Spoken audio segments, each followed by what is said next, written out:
제4차 산업혁명, 세상은 빠르게 변하고 있습니다. 변화를 예측하는 가장 좋은 방법은 스스로 변화를 주도하는 겁니다. 그래서 저는 오늘부터 세상의 변화를 주도하는 분들과 대화를 나누려고 합니다. NBS 인터뷰 4.0, 저는 커뮤니케이터 윤은기입니다.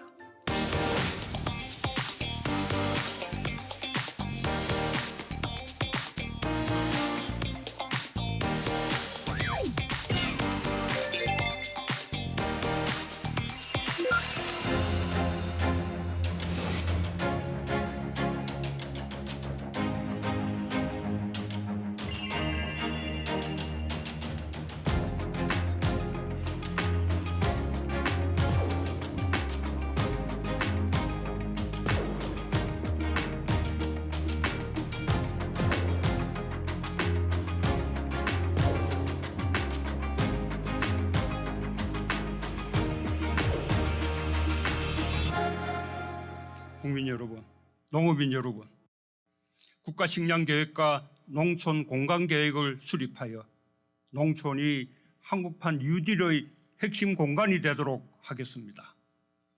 농업과 농촌은 지속가능한 미래의 주역이 될 것이며 식량안보체제의 든든한 버팀목이 될 것입니다.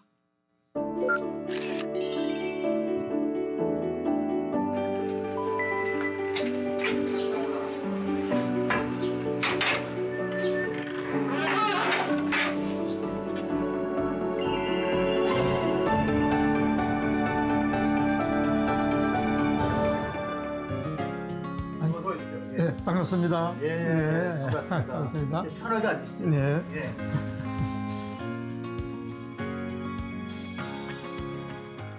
예, 의원님 반갑습니다. 네, 반갑습니다. 예. 요새 농촌이 제일 바쁠 때 아닌가요? 네, 그렇습니다. 지금 뭐 한창 씨 뿌리고 파종할 때이기 때문에 제일 바쁩니다. 지금부터 이제 계속 바쁘시는 거죠, 그러니까. 그렇죠. 이제 비가 오고 해서 예. 적기에 또 파종을 해야 되니까. 예. 예. 오늘 아주 날씨는 좋습니다, 보니까. 그러네요.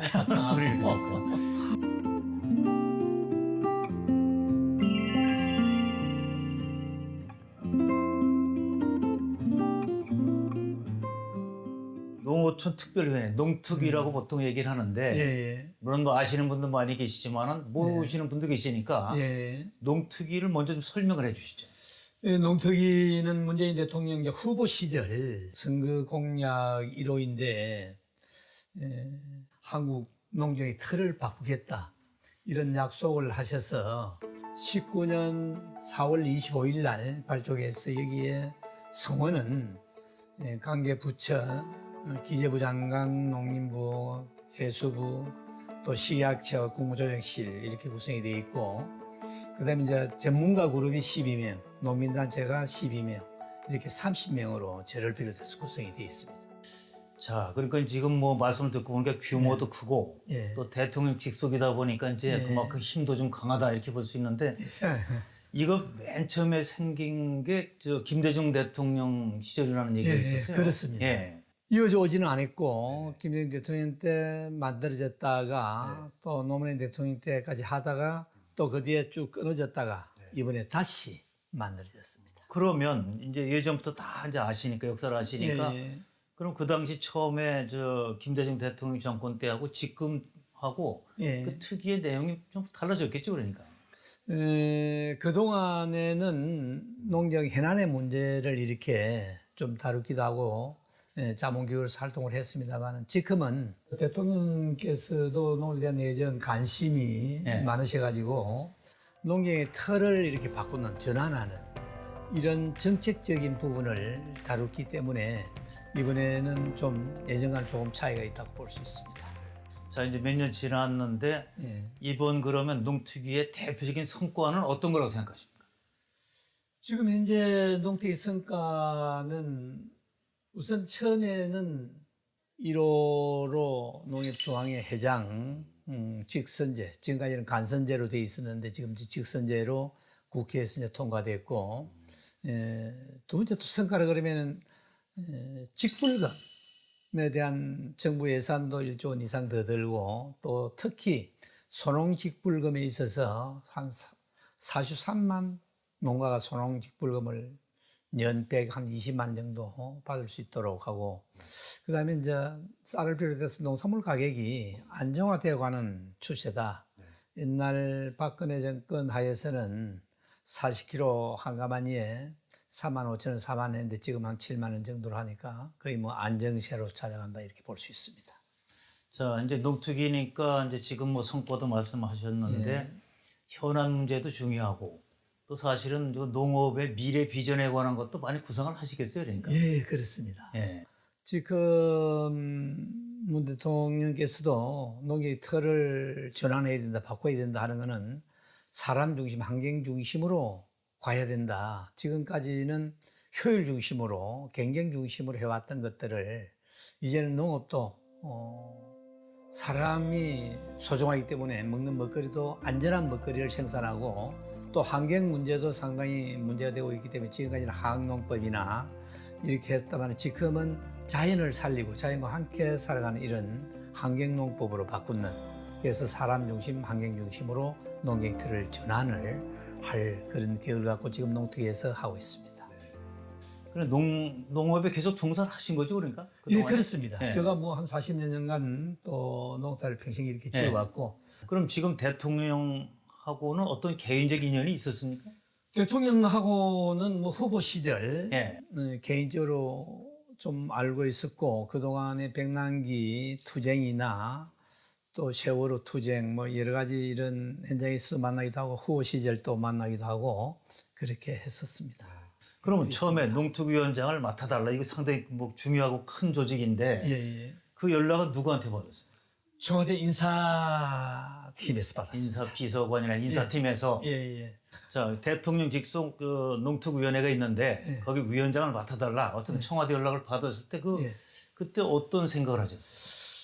어쨌든 뭐 또 농업 문제, 해남 문제를 지금까지는 많은 훌륭한 분들, 뭐 전문가분들이 했습니다만은 이번에 또 현장에 있는 또 농민이 또 평생을 농사짓는 농민이 농업의 어떤 경험을 바탕으로 또 대통령이 저를 염두에 둔 것도 그런 측면이 아닌가 싶어서 어쨌든 농업의 틀을 바꾸려고 하면은 제가 올라가면 좀 역할을 하겠다 하는 생각을 했었죠.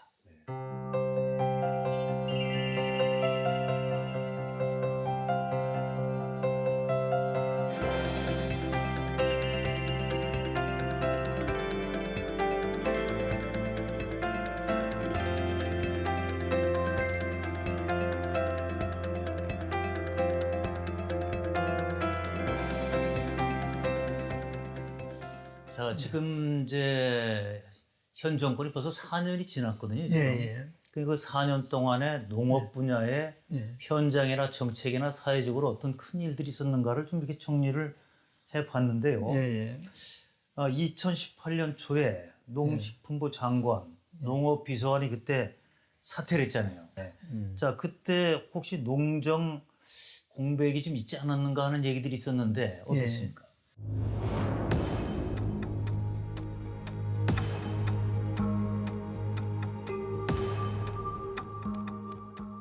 예, 그렇습니다. 그 당시에 농림부 장관 또 청와대 비서관, 행정관이 다 사표를 내고 지방자치단체장에 출마하면서 공백 기간이 있었습니다.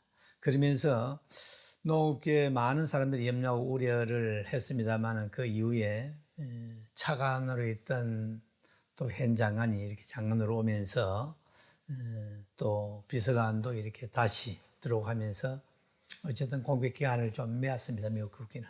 예. 자, 이제 과거에는 뭐 수익 개방 때문에 난리를 난 적이 있었고 그 뒤에 이제 그런 초기에 이제 과제들이 있었고 제 기억에는 그 WTO의 개도국 지위 포기 문제 이것 때문에 또 이제 이게 큰 쇼크다 이런 얘기도 나고 그랬었는데 자, 그거가 됐을 때에 농업을 이렇게 끌고 가시는 위원장 입장에서 어떤 생각을 하셨습니까? 정부는 25일 제208차 대외경제장관회의에서 향후 WTO 협상이 전개되는 경우 개발도상국 특혜를 더 이상 주장하지 않기로 결정했습니다. 미래 WTO 협상에서 개도국 특혜를 주장하지 않기로 결정하였습니다. 중장기적으로 농업 피해가 불가피할 것이란 농업계의 우려와 회의감은 커지고 있습니다. 사실은 우리 농업이 개도국 지위를 받아야 되는데도 불구하고 개독지를 잃고 그건 왜 그러냐면은 뭐 경제적으로는 우리가 뭐 수출 시비에 돌기도 하고 뭐 이렇게 좀 성장했습니다만은 농업을 보면 상당히 빈나가기 짝이 없고 열어가기 짝이 없습니다. 그래서 농업만이는 개독지에서 좀 제어해야 된다. 지금 현재 뭐 수출 국가에 비하면 아주 열악하기 짝이 없는데 그냥 그대로 농업도 이 개독에서 이렇게 하게 되면은 많은 피해를 입고 또 경쟁력에서 떨어지기 때문에 안 된다는 농민들의 반대가 상당히 있었죠. 농업만 또 볼 수는 없으니까 국가 전체를 봐서 이제 받아들인 건데 그럼 어쨌든 농업 쪽에서는 어떻게 대응을 하는 것이 좋겠는가? 가장 중요한 게 뭡니까? 그건 어쨌든 그렇게 한데 좀 준비가 있어야 되는데 예를 들면은 경쟁력을 갖출 수 있도록 농산물 가격이나 또 현재 우리가 요구하고 있는 이런 제도적인 것들도 좀 준비를 해놓고 했으면은 덜 피해가 적을 건데 지금 그렇지 못한 상황에서 하기 때문에 지금 이제 대통령께서도 빨리 하여튼 농경특을 전환을 지금 선언하고 있고 또 식량 작업, 식량 안보에 관한 것들도 지금 얘기하고 있는데 약간의 좀 무리가 있어도 이대로 빨리 현 부처가 가장 협조만 하면은 좀 극복할 수 있지 않을까 하는 생각을 갖습니다. 자, 그러니까 이게 농업을 포기한다면 뭐 한두 가지 문제가 아니죠, 사실은. 그렇습니다. 그래서 농업을 이제 우리가 뭐 생명산업이다, 환경산업이다, 또 안보산업이다. 또 잘못하면 또 이게 식량 안보 전쟁 휘말리면 또 큰일 나잖아요. 예, 그렇습니다. 그때 특위가 이제 제대로 갖춰지게 됐네, 그럼? 예, 그렇습니다. 농특위에서는 지금 1기 2년을 마치고 2기 2년을 준비하면서 지금 현재 이번 19 코로나로 인해서 전 세계가 식량의 어떤 위기를 맞고 있습니다. 기후위기와 같이 함께.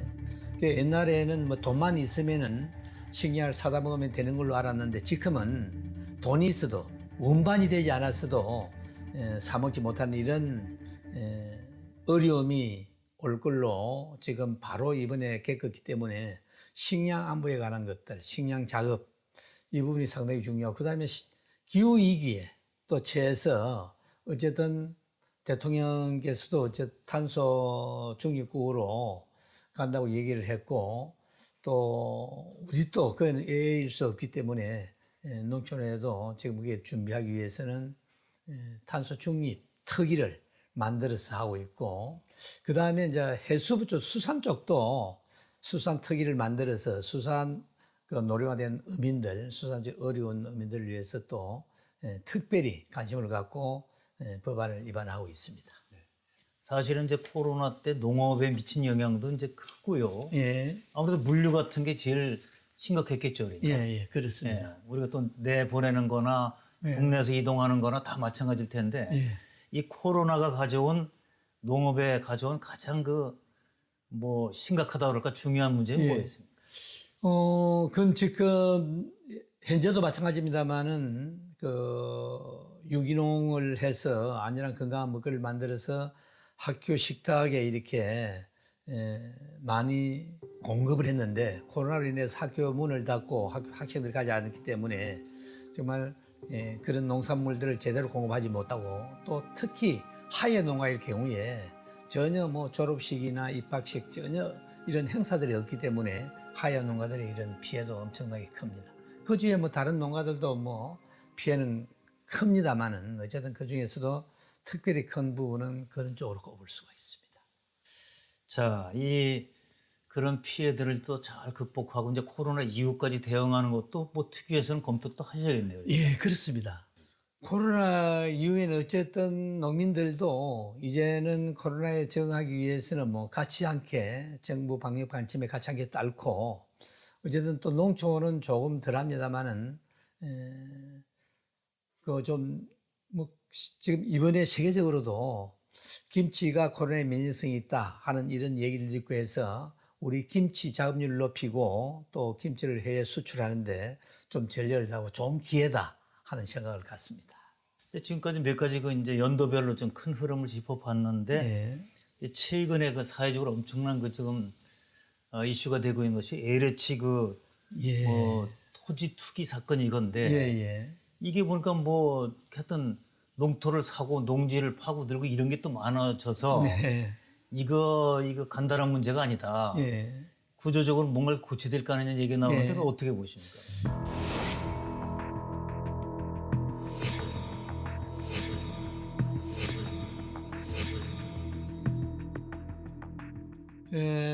사실은 농지 문제는 헌법에도 보장되어 있듯이 경제유전의 원칙에 의해서 땅은 농사진 농민들이 가져야 되는데 그렇지 못하고 92년도에 이미 도시에 있는 도시민들이 주말 농장이나 하려고 하면은 농지법이 까다로워서 안 되겠다. 좀 풀어야 농지 사기도 쉽고 누구든지 가서 농사 지을 수 있겠다 해서 이제 그런 명분하에서 풀었는데 그때 이미 잘못 풀어서 농지가 누구든지 살 수 있도록 했기 때문에 이번에도 토지주택공사에서 그런 일부 문제가 간 자기 어떤 정보를 가지고 투기를 한 이런 걸 계기로 해서 나타났습니다만 그게 문제죠. 그러니까 국민들이 분노하는 것도 예, 그렇고. 그렇습니다. 그래서 우리가 이미 전국의 경남 거창이나 경기 안성 뭐 몇 군데 이렇게 우리가 전수조사를 했는데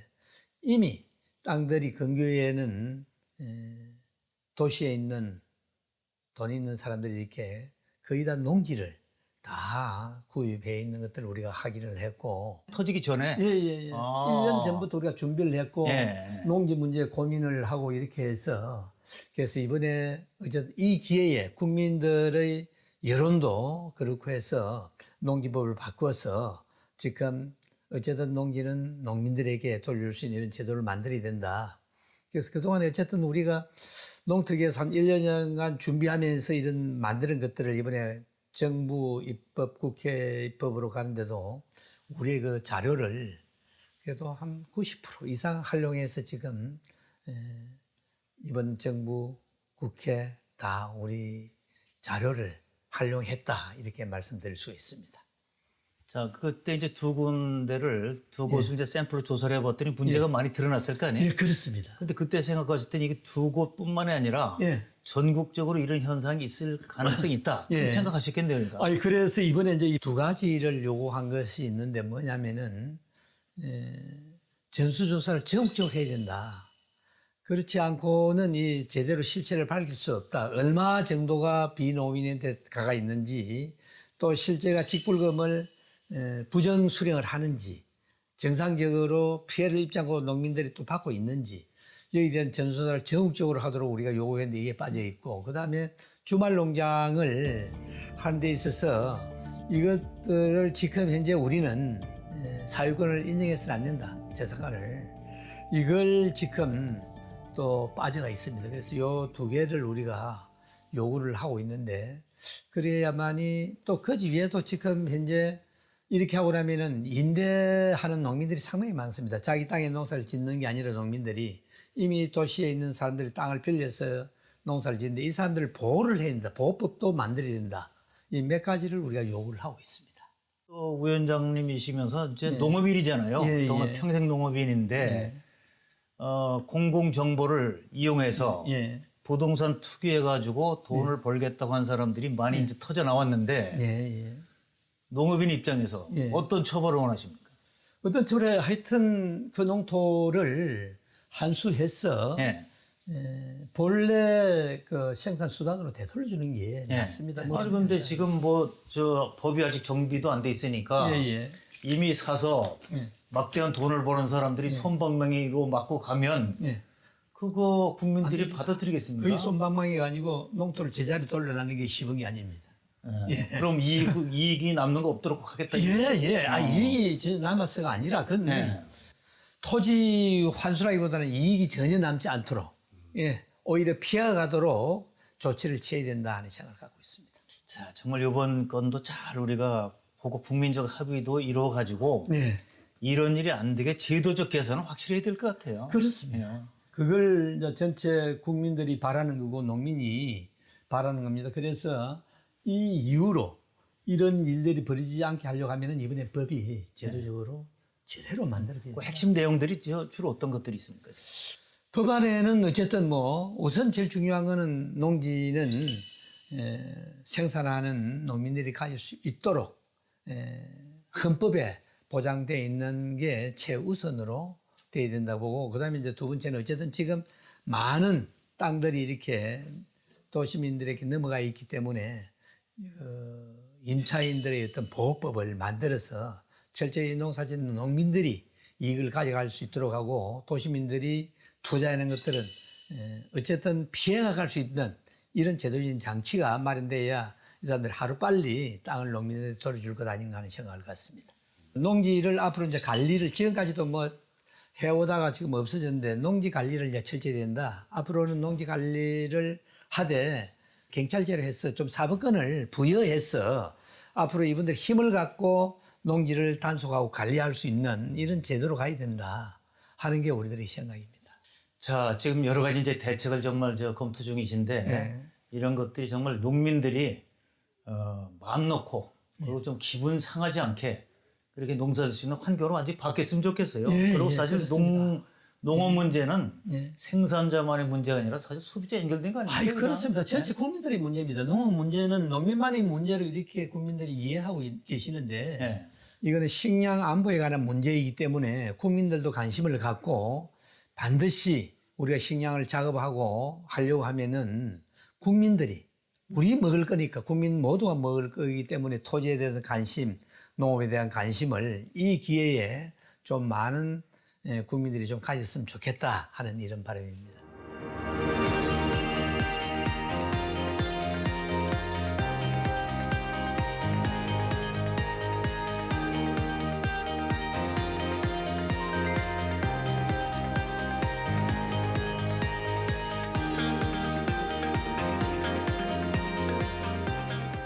자, 농업인이시고 또 이제 정말 그 중요한 농특위원장이신데 현 정부 이제 4년이 지났거든요. 지금. 그럼 그동안에 4년 동안에 농업 분야의 정책 중에 잘한 것도 있고 못한 것도 있을 겁니다. 그렇습니다. 하여튼 뭐 아쉬운 건 뭡니까? 가장 아쉬운 거. 그동안 4년에 걸쳐서 상당히 이제 아쉬운 부분은 농업 예산이 국가 전체 예산의 3%대가 무너졌다. 지금 2.9%인데 앞으로 농경털 전환을 위해서는 많은 예산이 필요하고 한데 그래서 이건 예산이 더 늘어야 되는데도 불구하고 거기 기재부 장관 들어와 있잖아요. 그러니까 기재부 장관을 열 때는 뭔가 이게 농경털을 바꿀 때 어떤 역할을 좀 해라. 그래서 들어왔을 텐데. 였을 건데 상당히 아쉬운 부분이 사실은 있습니다. 그게 아쉽고 이 예산이 이렇게 줄무리해서 아무리 좋은 정책을 내놨다 손치더라도 예산이 수반되지 않으면은 그 정책을 제대로 펼 수가 없습니다. 그래서 예산 부분이 제일 아쉽다. 그리고 또 어떤 부분이 하나 있느냐 하면은 농업재보험법 이것도 예산이 부족해서 지금 작년에 70% 받았으면 올해 50% 정도밖에는 지급하지 못하는 이런 게 있어서 현장의 농민들의 이런 민원이 상당히 많습니다. 그래서 예산 부분을 어쨌든 대통령께서도 그렇고 기재부 장관께서도 이 부분은 좀 배려를 해 주셔야 된다. 그래야 농업의 틀 전환을 위해서 좀 빨리 하루라도 앞당겨 줄 수 있지 않을까 하는 생각을 갖습니다. 일단 모든 거는 이제 그 예산했던 뒷받침이 있어야 추진이 되니까 그렇습니다. 그런 아쉬운 점을 말씀하시는 거고 앞으로도 그러니까 그거는 정부에 계속해서 좀 얘기하셔야겠어요. 그러니까. 그렇습니다. 자, 지금 그 현 정부의 그 이제 농업 정책에 대해서 예산 말씀하셨지만 이건 좀 고쳐달라, 이건 아닌 것 같다, 이런 좀 강한 비판의 의견도 많이 내십니까 지금? 지금은 어쨌든 농업재보험법이나 농민단체에서 지금 요구하고 있는 것들이 이번 재난지원금에 있어서도 가치 않게 농민들한테 가치 않게 지급해야 된다 하는 이런 것들이 뭐 지금 민원성 또 현장의 농민들의 요구입니다. 자, 전반적인 예산 증액도 말씀하셨는데 꼭 진짜 해야 되는 건데 예산 부족으로 못한 거 혹시 기억나시는 게 있어요? 지금 현재 내가 현장에 다녀보면은 제일 민원이 많은 게 농업재보험입니다.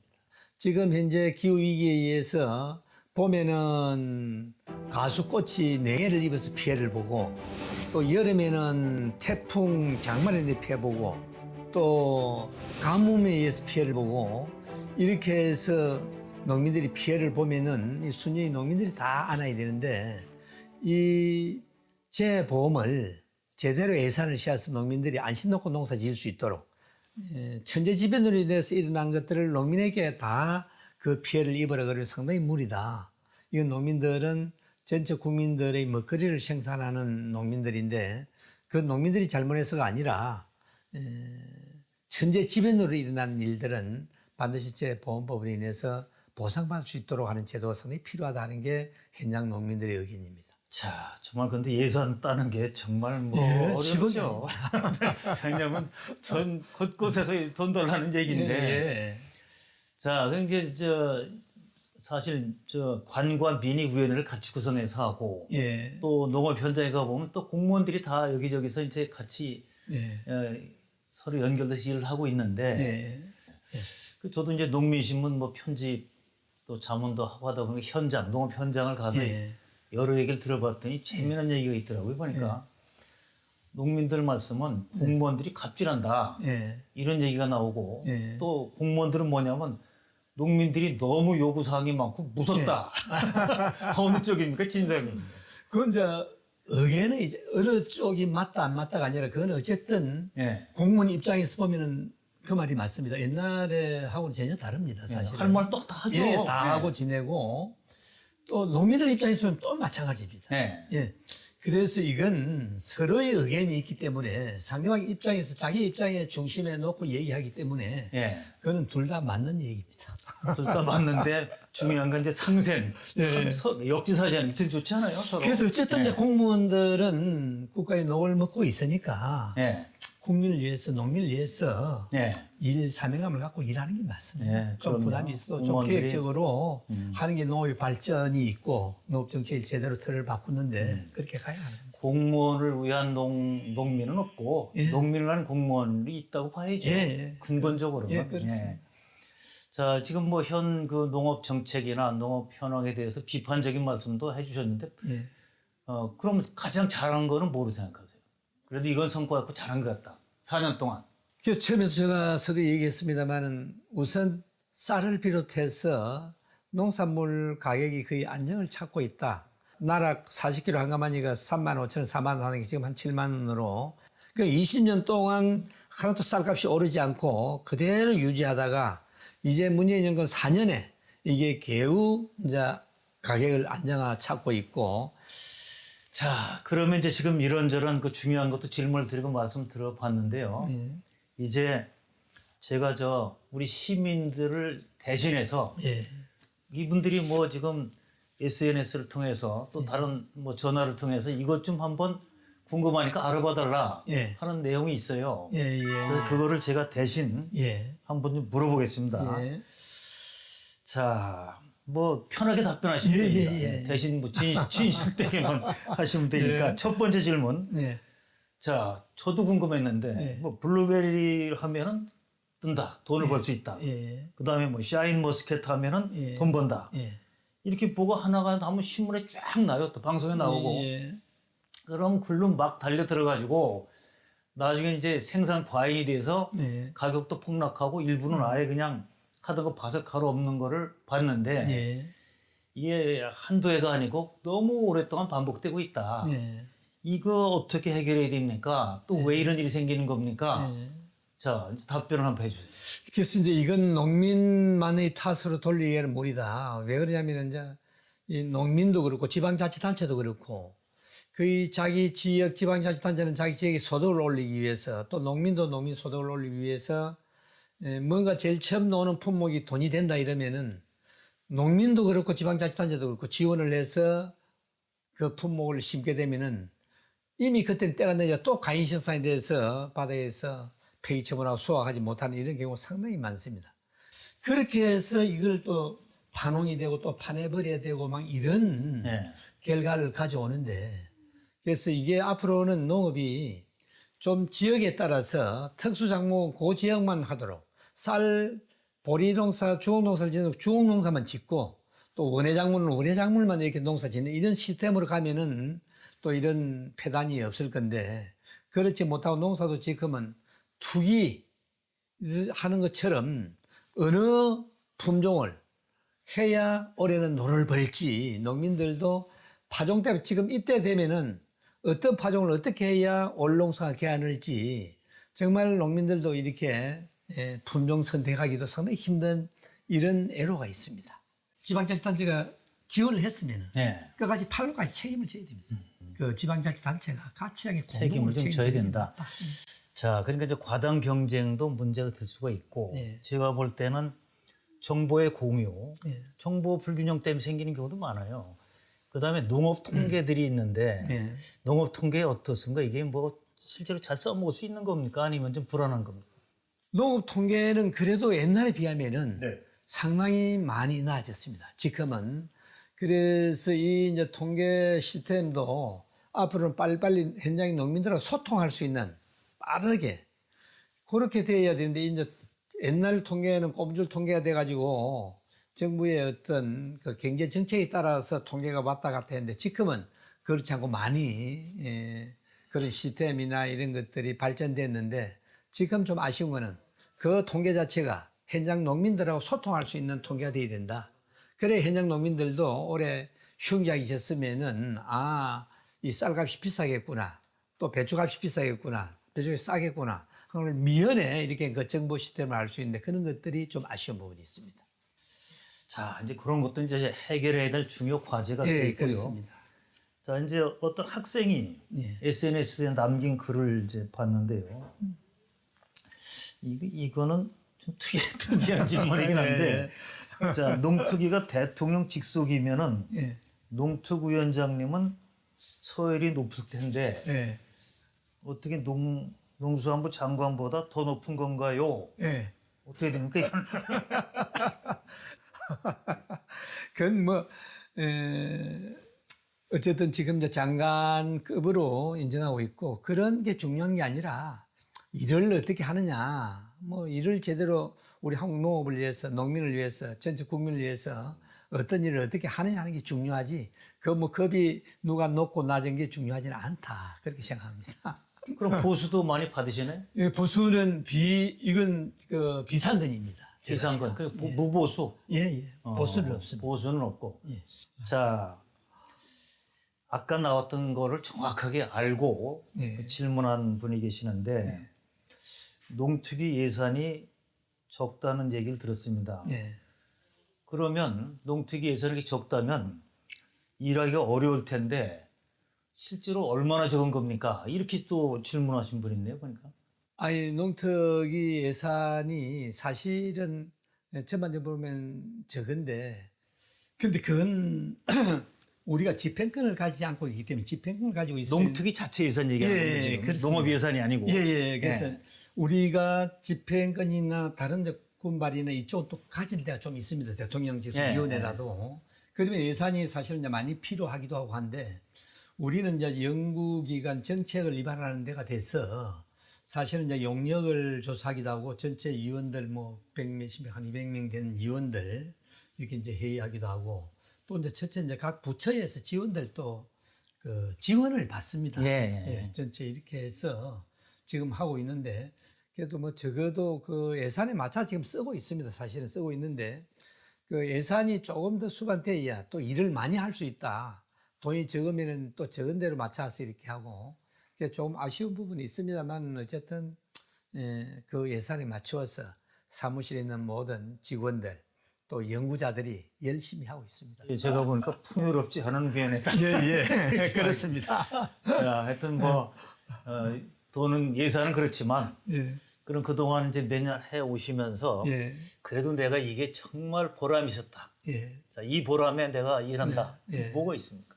보람 있었던 일은 뭐 아까 서두에서도 얘기했습니다만 어쨌든 지금까지 농협중앙회 회장 직선제로 했던 것 지금까지 간선제였는데 간선제는 대의원들이 뽑는 거고 지금은 이제 전체 직선으로 이제 뽑는 거기 때문에 그러고 이제 농업회의소도 지금 DJ 정권에서부터 지금까지 농민단체였던 합법적인 단체가 없어서 지금까지 계속 한 20년을 끌어왔는데 이번에 지금 거의 다 농민단체, 정부 부처 합의를 이루어서 지금 현재 정부 입법을 하려고 지금 올라가 있는 상황이고 이것도 뭐 연내 6월 중에는 통과될 걸로 예상이 되고 어려운 현장이 있으면 제가 이제 될 수 있으면 가보려고 합니다. 현장으로. 예. 네. 그래서 현장의 목소리를 좀 듣고 반영하려고 하는데 그래서 저는 이제 현장에 작년에 태풍 피해나 이 장마 피해나 이런 것들이 있을 때 이 피해액을 현장에 농민들이 피해본 걸 제대로 좀 보고하고 제대로 해야 되는데 그렇지 못한 부분들이 간혹 생깁니다.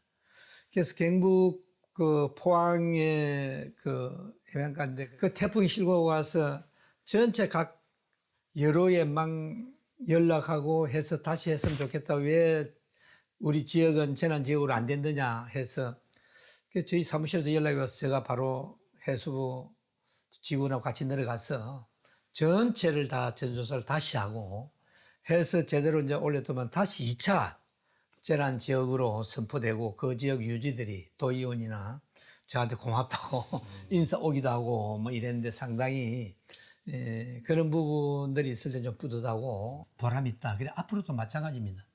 재보험법이나 이런 것들이 제대로 예산을 확보해서 농민들이 태풍 피해, 장마 피해, 그 기후 위기의 어떤 냉해 피해나 이런 것들에 안심 놓고 농사 지을 수 있는 이런 틀만 만들면 정말 보람 있습니다. 그 농민들이 이제 뭐 안심 놓고 농사 지을 수 있으니까 천재지변에도 그 이런 것들이 제가 지금 꼭 좀 관심을 갖고 앞으로 해야 되겠다는 생각 같습니다. 저도 농촌 출신이고 우리 지금 뭐 이 대도시 사는 분들이 거의 대부분 다 농촌 출신 아닙니까? 예, 그렇습니다. 근데 농촌이 행복해야 도시도 행복하다 이렇게 얘기를 하고 지금 많이 이제 도시민들도 생각을 하고 있죠. 자, 이제 지금까지 그 굉장히 힘든 일들을 많이 또 견뎌왔고 어떤 건 극복을 해왔고 어떤 건 현안에 걸려 있는데 사실은 이제 미래 문제 앞으로 어떤 일들이 정말 위기로 다가올 것인가 앞으로 해결해야 될 과제가 뭐가 될 건가 이것도 고민해 보셨겠죠. 근데 미래에 대해서는 뭐 이제는 어쨌든 3대 위기가 우리 국민들의 그 위기라고 보는데 그걸 지금 국민들이 공감하지 못하는 부분이 제일로 아쉬운 부분인데 우선은 기후위기 이거는 뭐 세계적인 추세이기 때문에 이건 누구도 피해갈 수 없는 사안이고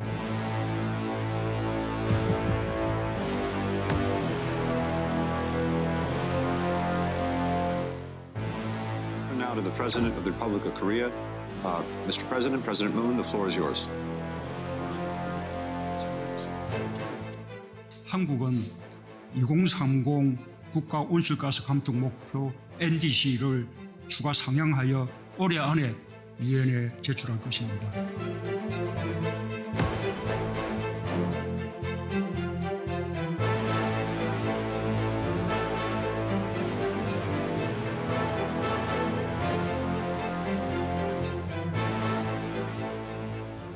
우리나라 같은 경우에는 그 기후위기에 식량위기가 가장 겹쳐 있고 그다음에 우리 농촌의 소멸위기가 지금 처해 있습니다. 계속 농촌 인구가 줄고 젊은이들이 없고 노령화되어 있고 그래서 여기에 좀 희망을 가져다 주는 또 젊은이들이 농촌으로 그 삶의 터전을 찾아서 오는 이런 농촌으로 만들고 그럴 때만이 또 식량위기도 극복할 수 있고 이 기후위기도 극복할 수 있는 그리고 지금 현재 우리가 화석연료 대처하기 위해서 신생에너지를 쓰는데 농촌 아니면 태양열이나 풍력발전소를 할 수가 없습니다. 그래서 여기에 농촌에 많은 젊은이들이 어쨌든 들어올 수 있도록 하는 게 이 이후 미래를 위한 한국 농업일 뿐만 아니라 우리 한국 전체적으로 봤을 때도 상당히 미래를 내다볼 때 농촌이 활성화해야 된다. 앞으로 종자 개발이나 기후에 맞도록 해서 넣을 수 있는 방법이나 어쨌든 우리가 이 위기의 식량은 우리가 작업할 수 있는 식량 안보에 관해서 우리가 이제 걱정해야 된다. 국민 전체가. 그렇죠. 국민 전체. 농민 문제가 아니고. 저도 기후변화센터에 이제 처음에 생겼을 때 이사도 하고 뭐 교육위원장도 했어요.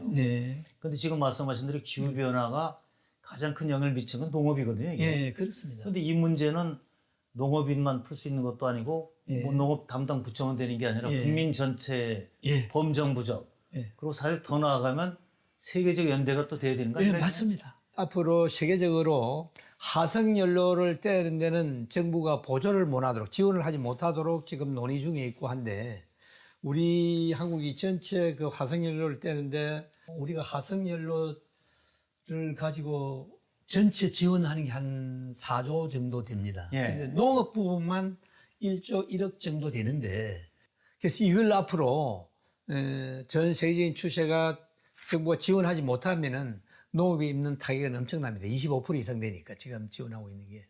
그래서 이거는 어쨌든 지금 현재 우리가 특별위원회를 만들어서 하고 있습니다만은 여기서 특별법을 만들더라도 어쨌든 이런 농업의 예산이 지금 지원되는 게 중단되지 않고 계속될 수 있는 이런 방안을 지금부터 만들지 않으면 안 된다는 생각을 갖습니다. 자, 범정부적으로 그리고 이제 국제적, 세계적 연대를 하면서 예. 가야지 그러니까 이 농업이라는 게 농업인만이 하는 게 아니다라는 걸 예, 확실하게 깨달아요. 예. 그리고 뭐 먹고 사는 문제 뭐 생산 안 하면 어떻게 먹겠습니까? 그렇습니다. 예. 그래서 아까도 얘기했지만은 농촌의 문제가 농민만의 문제가 아니라 바로 이런 식량이나 안전한 먹거리를 생산하는 곳이 농촌이기 때문에 전 국민들이 관심을 갖고 소통하고 농업을 중요시 생각하고 장래 농업에 대한 미래를 같이 함께 키워나가는 전 국민이 그래서 전 국민이 소통하는 게 상당히 중요합니다. 예. 자, 이제 5월에 문재인 정부 이제 4년이 지나게 됩니다. 자, 이 4년 동안 현 정부의 농정, 농업 정책, 자, 이것을 정리해서 한마디로 얘기한다면 어떻게 평가하시겠습니까? 사실은 이제 역대 정권에 이제 비교하면은 예. 예, 어쨌든 그래도 지금까지 성과들이 많았다. 예. 지금 아직까지 1년이 이제 남았기 때문에 뭐 전체를 평가하기에는 뭐 무리가 있고 문제가 있습니다만은 또 보는 사람에 따라서 또 농사 품목에 따라서 품목이 그 평가가 다 다를 수가 있습니다.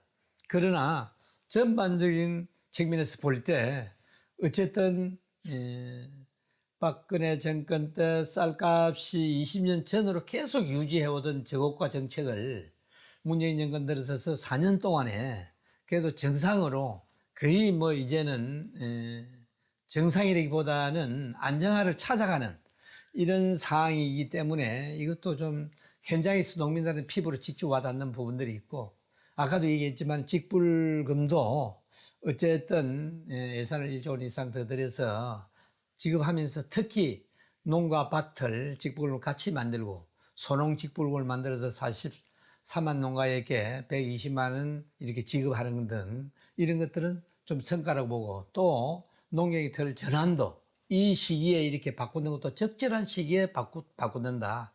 사람 중심, 환경 중심은 사람을 중요시하고 자연을 중요시하고 환경을 중요시하는 정책으로 가야 된다는 것. 이건 다 성과라고 봅니다.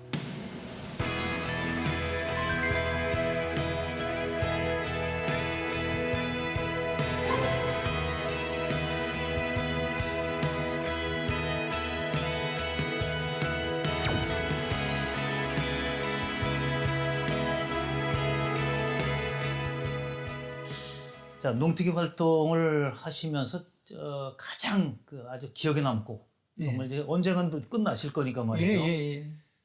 그거 어떤 겁니까? 가장 그동안 하면서 이거는 정말 좋든 뭐 안 좋든 간에.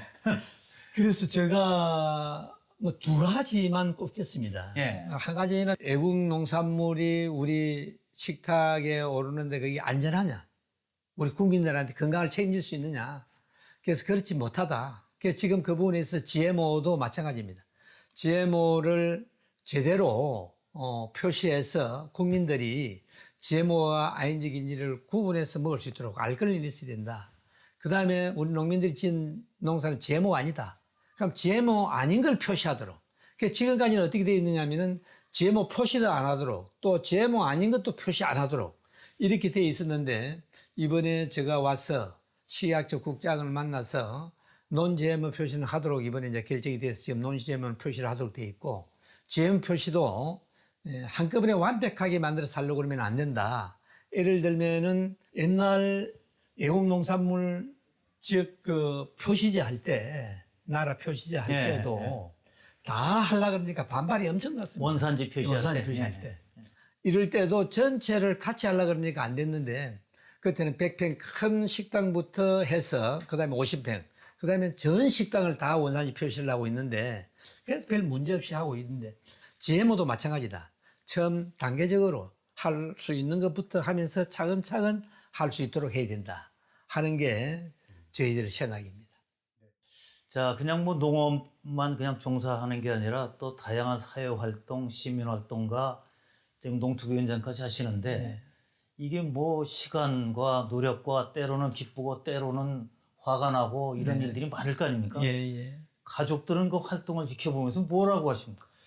제가 가족들한테 미안하게 짝이 없죠. 내가 노고 나면 농사를 지어야 되니까 제가 이제 빠지면 그 일손까지 가족들이 해야 되니까. 그렇죠. 그래서 저는 참 미안하고 그러나 또 농사를 포기하지 않고 가족들이 농사를 꾸준히 지켜주기도 하고 예. 가족들도 한국의 어떤 농업의 미래, 한국 농업을 위해서 하고 있는 일이기 때문에 다 우리들을 위해서 하는 일이기 때문에 이해가 잘 되고 또 협조도 같이 함께 하고 해서 한 40여 년간 이렇게 이제 다니면서 뭐 일한답시고 다니는데 가족들은 제일 고맙고 주위 분들 덕분에 이렇게 내가 또 이 활동을 해오지 않았느냐 하는 생각을 갖고 그래서 항시 주위에 있는 많은 사람들한테 고맙게 생각하고 있습니다. 도와주는 사람이 없으면 일 못하죠. 예, 그렇습니다. 예. 자, 지금 위원장을 하시느라고 이제 좀 더 바쁘신데 원래 농업을 하셨으니까 예. 그럼 위원장 나중에 그만두면은 예. 전업농으로 들어가시는 건가요? 예, 그렇습니다. 제가 뭐 농사는 쌀농사 뭐 한 1,000평, 밭농사는 3,000평, 거기다가 뭐 거의 다 작곡류 다 농사 다 하고 가수 농사도 조금씩 우리 먹을 거 다 하고 뭐 다 내 먹을 건 다 지금 해결을 하고 있는 중입니다. 뭐 그냥 드시는 게 아니라 또 팔고 이래야 될 거 아니다니까 하면. 근데 사실은 이제 나이가 많으니까 크게 이제 뭐 자식들 다 크고 예. 크게 이제 쓰임새나 이게 아니라 이제는 이제 내가 먹는 거 정도 예. 또 좀 나오면 자식들 같이 또 갈라 먹는 거 가족들, 이웃들. 예, 이런 정도는 또 농사를 지어야 건강에도 좋고 예, 그렇습니다. 건강에는 좋은데 평생 농업을 하셨으니까 농사 지으면서 진짜 제일 힘든 게 뭡니까? 농사집이 가장 힘든 거는 자기 자식같이 애기중지 키웠던 농산물을 수확도 채 하지 못하고 시장 가격이 하락돼서 밭에서 제자리에서 노타를 치고 폐기할 때가 제일 마음 아픕니다. 사실은 그럴 때는 참 그 누구도 와서 나눠 먹을 사람 있으면 같이 나눠 먹기도 하고 이러면 참 좋은데 그렇지도 못하고 쌀 때는 갖다 먹을 사람도 없습니다. 그래서 제일 농사질 때 힘든 게 그 부분이고 그 다음에 뭐니 해도 노동이 상당히 고됩니다. 다른 직업에 비하면은 그래서 뭐 내가 지금 나이가 좀 많아서 이제 힘든 농사를 하지는 못하지만은 그래도 현장에 있는 모든 대부분의 농민들은 고된 노동에 시달리는 것이 상당히 어려움이 아닌가. 그리고 이제 제값을 받지 못하는 것 이게 제일 어렵다고 볼 수 있습니다. 전국에 계시는 농민 여러분 정말 반갑습니다. 오늘 여러분에게 하고 싶은 말은 정말 여러 가지 어려운 가운데도 꾸준히 우리 한국 농업을 지켜오시느라 고생했다는 말씀 드리고 좀 더 나은 한국 농업을 위해서 대통령 직속 전 농어민 위원장으로서 열심히 하겠다는 말씀밖에 드릴 수가 없습니다. 어쨌든 좀 더 우리 농민들이 소득이든 또 농사를 안심하고 농사 지을 수 있는 부분이든 어느 부분이든 좀 더 나은 농사를 지을 수 있는데 최선을 다하겠다는 말씀 드리겠습니다. 정말 고맙습니다. 자, 오늘 밖에 뭐 여기 저 한옥인데 좋죠, 분위기가. 아이 좋습니다. 네, 밖에 또 이제 고민해서 네. 파란 잎사귀도 나오게 돼 있는데 하여튼 이제 우리 농업인들이 전부 좀 농사도 안전하게 잘 짓고 그리고 정말 행복해지고 또 이것이 연계돼서 우리 도시민들까지 예. 행복도 함께 높아갔으면 좋겠습니다. 예, 그렇습니다. 오늘 말씀 감사합니다. 예, 고맙습니다. 예. 예, 오늘은 대통령 직속 농특위의 정현천 위원장을 모시고 현 정부의 농정 전반에 관한 것 그리고 우리나라 농업의 현황 그리고 앞으로 나가야 될 방향에 대해서 여러 가지 좋은 의견을 들어봤습니다. 자, 말씀을 들어보니 이 정말 간단한 일은 아닙니다. 일부는 해결됐고 일부는 여전히 걸려있고 더 중요한 것은 미래에 우리가 어떻게 도전할 것인가. 이 문제가 정말 여러 가지로 생각을 하게 하고 대신 또 뜨거운 도전을 해야 되겠다는 각오를 하게 됩니다. 새로운 시대를 탐험하는 대화 NBS 인터뷰 4.0 오늘 준비한 내용은 여기까지입니다. 함께해 주셔서 감사합니다. 저는 커뮤니케이터 윤은기였습니다.